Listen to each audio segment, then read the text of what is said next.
تو سچائی کی ایک پہچان یہ بھی ہوتی ہے کہ وہ اپنے ساتھ دلیل رکھتی ہے. سچا انسان دلیل سے بات کرتا ہے. اور جھوٹے کا ہتھیار کیا ہوتا ہے؟ بات کو گول مول کرتا ہے. اور کیا کرتا ہے؟ من گھڑت باتیں کرتا ہے, گمان سے بات کرتا ہے, شابش, جذباتی باتیں کرتا ہے, دھمکی دیتا ہے, قسمیں کھانے لگتا ہے. بعض اوقات تقلیدی روش ہوتی ہے اس کی, سب کو کنفیوژن میں ڈال دیتا ہے. بعض اوقات بڑی خوبصورت لفاظی ہوتی ہے, اگر دیکھا تو اسے بات کچھ بھی نہیں ہوتی. ہاں, بحث بازی, آرگیومنٹس, اس طرح. بعض لوگ کیا کرتے ہیں, مگرمچھ کے آنسو بہانے لگتے ہیں, مینوپولیٹ کرتے ہیں دوسروں کو. دلیل نہیں ہوتی تو پھر رونا شروع کر دیتے ہیں, سنی سنائی کو آگے کرنے لگتے ہیں. بعض کو تو کہتے ہیں خواب آیا تھا. دلیل کوئی نہیں ہوتی, خواب کے اوپر اپنا دین بنایا ہوا ہوتا ہے. یعنی کہ وہ ایسا سین کریٹ کر دیتے ہیں کہ اصل سے توجہ ہٹ جائے, اصل بات پیچھے چلی جائے. تو کبھی جب آپ لوگوں سے معاملہ کریں نا, آپ دین کی بات بتائیں, تو جو سنجیدہ ہوگا نا وہ سننے لگے گا. اچھا تو پھر آپ اور بتائیے. پھر اگر اس کی کوئی کنفیوژن ہوگی تو اس کے سوال بڑے جینون ہوں گے. مجھے یاد ہے کئی سال پہلے جب میں نے دورہ قرآن کرایا تھا دبئی میں, تو ایک بچی جو یونیورسٹی میں پڑھتی تھی, وہ مسلمان ہونا چاہتی تھی, لیکن اس کے 2-3 سوال تھے جس کے وہ جواب چاہ رہی تھی. تو مجھ سے ملنے کے لیے آئی کہ مجھے یہ ان سوالوں کے اگر جواب مل جائے تو میں مسلمان ہو جاؤں گی. وہ بالکل جینون سوال تھے. اس کے برعکس کچھ اور لوگ ہوتے ہیں, اگر آپ ان سے دین کی بات کریں تو وہ سوال جواب, وہ دلیل کی بات نہیں, وہ شور مچا دیتے ہیں. جیسے ہم نے کوئی جرم کر دیا, ان کو بات کر ایک دم ڈیفینسو ہو جاتے ہیں اور پھٹ اٹھتے ہیں. وہ پھر آپ کی بات نہیں سنتے, تھریٹنڈ فیل کرتے ہیں. وہ سمجھتے ہیں کہ آپ نے گویا ان کو کوئی گالی دے دی کہ آپ انہیں کہیں کہ بھائی مسلمان ہو جائیں یا کوئی دین کی بات کریں. کسی بھی معاملے میں, یعنی کوئی چھوٹی بھی امر بالمعروف اور نہی عن المنکر کا کام اگر آپ کریں تو 2 رویے آپ کو ہمیشہ لوگوں میں ملیں گے. کچھ لوگوں, مثلاً اگر آپ سے کسی سے کہنا کہ اچھا بھائی تم نماز میں ہاتھ یہاں باندھو, تو کچھ لوگ ایک دم جھٹلا دیں گے, ایک دم جھٹک دیں گے. اور کچھ لوگ کہیں گے اچھا کہاں لکھا ہوا ہے, کوئی مجھے دلیل دکھا دیجئے, یا کوئی, چونکہ وہ حق جاننا چاہتے ہیں لہذا دلیل مانگیں گے. یہاں بھی یہ دلیل مانگ رہے ہیں, لولا یاتون علیہم بسلطان بین, وہ دلیل کیوں نہیں لاتے, دلیل سے بات کیوں نہیں کرتے. فمن اظلم ممن افترى علی اللہ کذبا, پس کون بڑا ظالم ہے اس شخص سے جو اللہ پر جھوٹ گھڑے. یہاں جھوٹ کس چیز کو قرار دے رہے ہیں؟ شرک کو, کیونکہ شرک کے حق میں کوئی دلیل ہے ہی نہیں. آپ نے قرآن میں بار بار یہ مضمون پڑھا ہوگا نا کہ ما انزل اللہ بہا من سلطان, اللہ نے اس کو کوئی دلیل اتاری نہیں, نہ زمین میں نہ آسمان میں. تو چونکہ شرک کے حق میں کوئی واضح دلیل نہ تھی, اس لیے ان کا ایمان اور بڑھ گیا کہ جس نظریے پر ہم ہیں یہ بالکل درست ہے. پھر وہ کہنے لگے وَإِذْ اعْتَزَلْتُمُوهُمْ, اور جب تم نے ان سے کنارہ کشی کر ہی لی, چھوڑ ہی چکے ان کو. تم کون؟ غار والے. ہم کون؟ قوم والے, قوم کے لوگ. جب تم نے اپنی قوم کو چھوڑ ہی دیا, یعنی ان سے کنارہ کر لیا, کیسے؟ ذہنی طور پر, عقیدے میں, جسمانی طور پر. وما یعبدون, اور جن کی وہ عبادت کرتے ہیں, الا اللہ, اللہ کو چھوڑ کر. تو اب کیا کرو؟ اپنا ایمان بچاؤ, اور اس کے لیے کیا کرو؟ فأووا الی الکہف, پناہ لو کہف میں. یعنی ان میں سے ایک نے کہا کہ جب تم نے قوم کو چھوڑ ہی دیا, ان کا دین چھوڑ دیا, ان کا راستہ چھوڑ دیا, ان کا طریقہ چھوڑ دیا, تو اب تو کمپرومائز ہو ہی نہیں سکتا. اب کیا کرو؟ پناہ لو جسمانی طور پر غار کے اندر. غار میں جاؤ, وہاں کیا ملے گا؟ کبھی کسی نے غار دیکھا؟ کون غار ہیرا پہ چڑھا تھا؟ ماشاءاللہ کئی لوگ. اگر آپ کبھی بھی پہاڑی علاقے میں جائیں, ذرا کوشش کریں, نمک کی کان دیکھیے کہ اندھیرے والا حصہ دیکھا ہے؟ اب اس کو سوچ لیں تھوڑی دیر. ڈر لگ رہا ہے؟ غار میں جا کے اندھیرا ہوتا ہے, ڈر لگتا ہے, خوفناک منظر ہوتا ہے, ہر غار اچھا نہیں ہوتا. تو لیکن غار میں چلو, کیا ہوگا؟ ینشر لکم ربکم من رحمتہ, تمہارا رب تم پر اپنی رحمت پھیلا دے گا, رحمت کی بارش کر دے گا. نشر کرنا کیا ہوتا ہے؟ پھیلانا. بات پھیلانے کے لیے بھی آتا ہے نشر و اشاعت, اور کپڑا پھیلانے کے لیے بھی آتا ہے, منشور وغیرہ, کاغذ پھیلانے کے لیے, اور رحمت کے ساتھ بھی آتا ہے. اللہ تم پہ رحمت کی بارش برسا دے گا. وَيُهَيِّئْ لَكُم مِّنْ أَمْرِكُم مِّرْفَقًا, اور فراہم کرے گا تمہارے لیے اپنے حکم سے آسانی یا فائدے کا سامان, مرفق. اب آپ دیکھیے انہوں نے ہر چیز کی محرومی گوارا کر لی, لیکن اللہ پر بھروسہ کتنا تھا, توکل کتنا تھا, امید کیسی تھی. غار میں چلو رحمتیں آ جائیں گی تم پر. عقلی اعتبار سے یہ بات کیسے لگتی, عقل میں نہیں آتی نا, کہ اتنے بڑے محلات چھوڑ دو, گھر بار چھوڑ دو, دنیا کی عیش و عشرت چھوڑ دو, غار میں چلو وہاں رحمتیں ہوں گی. عام کوئی بندہ سوچے تو کہے ہیں کیا کہہ رہے ہو تم. اور یہ حقیقت تھی کہ اللہ نے واقعی ان پر اپنی رحمت کی. اللہ تعالیٰ بندے کے گمان کے مطابق ہے نا, جیسا آپ اس سے گمان کریں. ابراہیم علیہ السلام نے بھی کہا تھا نا, وَأَعْتَزِلُكُمْ وَمَا تَدْعُونَ مِن دُونِ اللَّهِ, تمہیں بھی چھوڑتا ہوں, جن کو تم پکارتے ہو اللہ کے سوا انہیں بھی چھوڑتا ہوں, بتوں کو بھی چھوڑتا ہوں. وَأَدْعُو رَبِّي, اپنے رب کو پکارتا ہوں. عَسَىٰ أَلَّا أَكُونَ بِدُعَاءِ رَبِّي شَقِيًّا, مجھے امید ہے کہ اللہ سے مانگ کے میں مایوس رہوں گا ہی نہیں, بدبخت رہوں گا ہی نہیں, کسی بدبختی کا سامنا نہیں ہوگا. تو ہوا کیا, فَلَمَّا اعْتَزَلَهُمْ, جب وہ ان سے الگ ہوا, وَمَا يَعْبُدُونَ مِن دُونِ اللَّهِ, اور جن کی وہ اللہ کو چھوڑ کر عبادت کرتے تھے, وَهَبْنَا لَهُ إِسْحَاقَ وَيَعْقُوبَ, ہم نے اس کو اسحاق اور یعقوب عطا کیے. وَكُلًّا جَعَلْنَا نَبِيًّا, اور ہر ایک کو ہم نے نبی بنا دیا. وَوَهَبْنَا لَهُم مِّن رَحْمَتِنَا, انہیں ہم نے اپنی رحمت سے عطا کیا.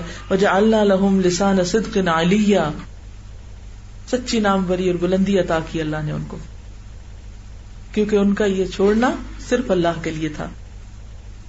تو ہوا کیا پھر کہ وہ بھاگ کر غار میں چلے گئے. قوم کے لوگوں نے انہیں گم پایا, بادشاہ نے ان کی تلاش میں لوگوں کو دوڑایا, کہیں سے نہ ملے, چھپ گئے, گم. نبی صلی اللہ علیہ وسلم اور آپ کے ساتھی ابو بکر بھی ہجرت سے پہلے کہاں گئے تھے, غار ثور میں. اور اس موقع پر کیا ہوا تھا, دشمن بالکل قریب پہنچ گیا, لیکن اللہ سبحانہ وتعالی نے دشمن کو اندھا کر دیا, انہیں نظر نہ آیا. اس وقت حضرت ابو بکر نے کہا نا حضور صلی اللہ علیہ وسلم کو کہ اگر دشمن اپنے پاؤں کی طرف دیکھ لے تو ہم نظر آ جائیں گے. تو ایک دم گھبرا اٹھے. تو آپ نے کیا فرمایا, ما ظنک یا ابا بکر باثنین اللہ ثالثہما, اے ابو بکر ان دو کے بارے میں کیا خیال ہے تمہارا, کیا گمان ہے جن کے ساتھ تیسرا اللہ ہے. لا تحزن ان اللہ معنا, غم نہ کرو اللہ ہمارے ساتھ, کیونکہ نفع نقصان کا اصل مالک اللہ ہے. اور ان کی امیدیں کتنی بڑی تھی, اللہ کی خاطر جا رہے ہو, اللہ نہیں سنبھالے گا تو کون سنبھالے گا. تو پھر ضرورت کس چیز کی ہوتی ہے انسان کو اللہ کی مدد حاصل کرنے کے لیے, اخلاص للہ, اپنی ذات سے اٹھ کر, دنیا کے مفادات سے اٹھ کر صرف اور صرف اللہ کے لیے اپنے آپ کو خالص کریں. بعض اوقات ہم جب کوئی چیز چھوڑ رہے ہوتے ہیں یا کچھ اور کرنے لگتے ہیں تو ہم کہتے ہیں اچھا اس کے کرنے میں یہ فائدہ ہوگا, دنیا کے 10 فائدے ساتھ ملا لیتے ہیں, تو اللہ کے لیے خالص نہیں رہتا. کیا سوچیں ایسے موقع پر صرف اللہ کی رضا. اور یہ تو اللہ کا وعدہ ہے, جو تم اللہ کی رضا کے لیے کچھ چھوڑو گے تو اللہ تمہیں وسعت دے گا اور زیادہ دے گا. وَتَرَى الشَّمْسَ إِذَا طَلَعَتْ, اب وہ جا کے وہاں سو گئے, سالوں سوئے رہے. اللہ نے کیسے ان کا انتظام کیا, کیسے رحمت کی.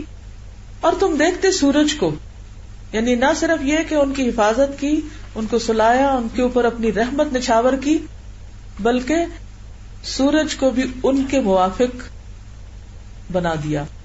وَتَرَى الشَّمْسَ, اور تم دیکھتے سورج کو, اذا طلعت, جب وہ طلوع ہوتا, تزاور عن کہفہم, ان کے غار سے ہٹا رہتا, یعنی اس کے اندر ڈائریکٹ دھوپ نہیں جاتی تھی سورج کی. ہو سکتا ہے کہ غار کا منہ شمال کی طرف ہو, کیونکہ مشرق سے سورج نکلتا اور مغرب میں جاتا ہے. تو جب آپ نے گھروں کو دیکھا ہوگا نا کہ جب ایسے سمت پہ ہو, آپ کی کھڑکیوں کا رخ مشرق کی طرف ہوتا ہے یا پھر مغرب کی طرف ہوتا ہے, اب اس کا کیا ہوتا ہے کہ جب سورج نکلتا ہے، اگر مشرق کی طرف کھڑکیاں تو سورج نکلتا ہے تو دھوپ اندر آتی گھر کے، مغرب کی طرف ہے تو غروب ہوتے ہوئے آتی. لیکن اگر کھڑکیاں شمال یا جنوب کی طرف ہو تو پھر کیا ہوتا ہے، دھوپ نہیں آتی اندر. لیکن پھر بھی جب موسم بدلتے ہیں تو کچھ نہ کچھ اینگل سے اندر آ جاتی ہے، ہوتا نا ٹیڑھی ہو کے.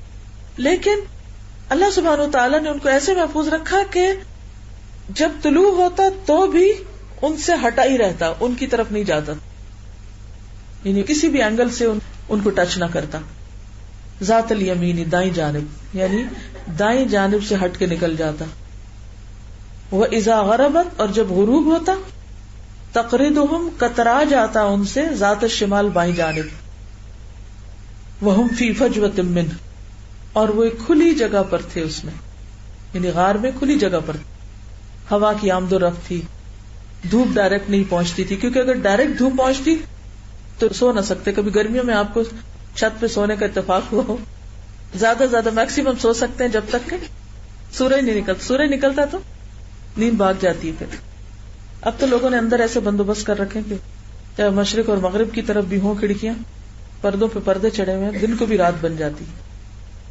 ذالک من آیات اللہ، یہ اللہ کی نشانیوں میں سے بہت بڑی نشانی کہ جب اللہ کسی بندے کی مدد کرتا ہے تو جو اسباب ہیں وہ بھی اس کے موافق ہو جاتے ہیں. جیسے ابراہیم علیہ السلام کے لیے آگ اور ان کے لیے سورج. من یہد اللہ فہو المہتد، جس کو اللہ ہدایت دے بس وہی ہدایت پانے والا ہے. یہی بہت ڈرنے کی بات.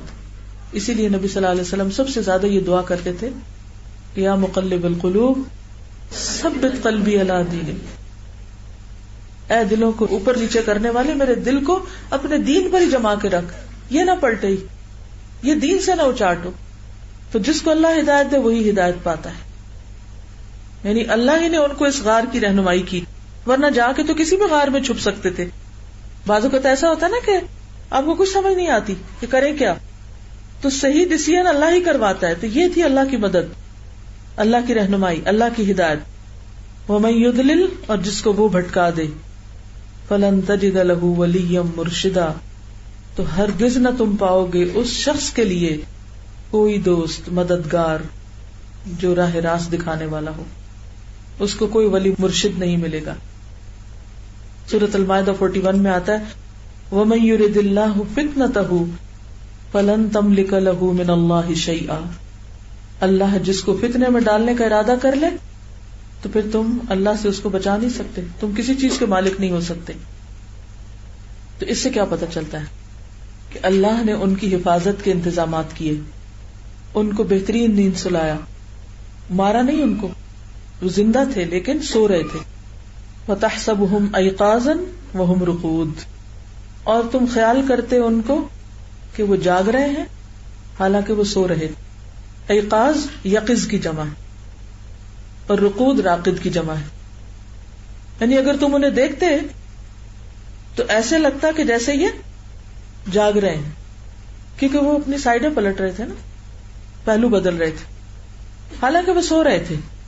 وَنُقَلِّبُهُمْ ذَاتَ الْيَمِينِ وَذَاتَ الشِّمَالِ، اور ہم ان کو کروٹ بدل رہے تھے دائیں اور بائیں جانب، کیونکہ کروٹ نہ بدلائی جاتی تو زمین کی مٹی ان کو کھا جاتی. آپ نے دیکھا ہوگا کہ بیڈ سور ہو جاتے ہیں نا مریضوں کو، جن کی سائڈ بہت دیر تک ایک جگہ رہتی ہے جسم. وَقَلْبُهُمْ بَاسِطٌ ذِرَاعَيْهِ بِالْوَصِيدِ، اور ان کا کتا اپنے دونوں بازو چوکھٹ پہ رکھے ہوئے تھے. ذِرَاعَيْهِ بِالْوَصِيدِ، آپ کو کتے کی پوزیشن سمجھ آئی؟ عام طور پر آپ نے دیکھا ہوگا جو رکھوالی کے کتے گھروں کے آگے بیٹھے رہتے ہیں وہ ایسے بازو پھیلا کے بیٹھتے. وسید کا ایک معنی صحن بھی کیا گیا، یعنی اس سے باہر جو کھلی جگہ تھی وہاں کتا بیٹھا رہتا.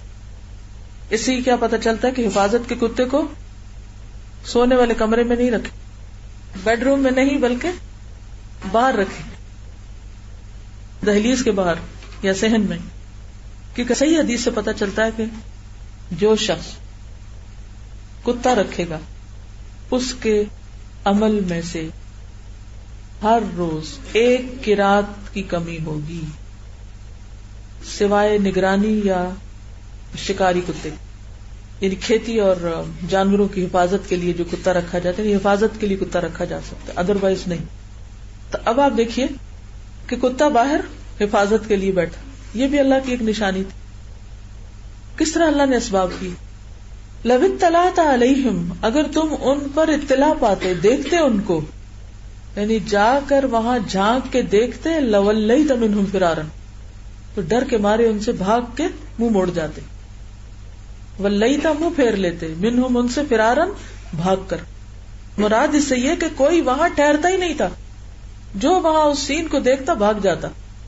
وَلَمُلِئْتَ مِنْهُمْ رُعْبًا، اور البتہ تم بھر جاتے، یعنی تمہارا دل بھر جاتا، منہم ان سے، رعبا رعب کے ساتھ. یعنی وہ منظر ایسا تھا غار کے اندر کہ جس پر کسی کی نگاہ نہ ٹھہرتی تھی، جو دیکھتا تھا وہ خوف سے بھر جاتا. اگر اللہ یہ رعب نہ ڈالتا تو کیا ہوتا؟ کوئی اندر جا کے مار دیتا، کوئی شیر چیتا گھس جاتا، کوئی اور جانور چلا جاتا، کوئی سانپ بچھو کاٹ لیتا جا کے، کچھ بھی ہو سکتا تھا نا. گھروں کے اندر کیڑے مکوڑے گھس آتے تو کیا ان کو کوئی نہیں کھا سکتا تھا. لیکن اللہ سبحانہ تعالیٰ نے زمین کو، آسمان کو، سورج کو، ہر ایک کو ان کے موافق کر دیا. اور ویسے بھی آپ دیکھیں کہ یہ جو اوپر کہا نا کہ تم سمجھتے کہ وہ جاگ رہے، حالانکہ وہ سو رہے تھے. کوئی شخص سوتے ہوئے اگر آنکھیں کھول رہا ہو تو دیکھ کے ڈر لگتا ہے نا. یہ منظر بھی ڈرنے والا ہوتا ہے. پھر غار کا منظر، اور پھر کتا سامنے بیٹھا ہو، کسی گھر کے سامنے سے آپ گزرے اور وہاں کتا یعنی ساری چیزیں ڈرانے والی تھی، کوئی ان کے پاس نہیں پھٹک سکتا. اب آپ دیکھیں کہ پوری قوم میں سے نکلے ہوئے چند لوگ، ان کا اتنا ڈر، اتنا روب، اور باقی جو اتنے ہزاروں میں بھرے ہوئے ہیں ان کا کوئی روب نہیں. نبی صلی اللہ علیہ وسلم کو بھی اللہ سبحانہ وتعالیٰ نے روب دیا تھا 1 ماہ کی مسافت تک. نصرت بالرعب مسیرۃ شہر.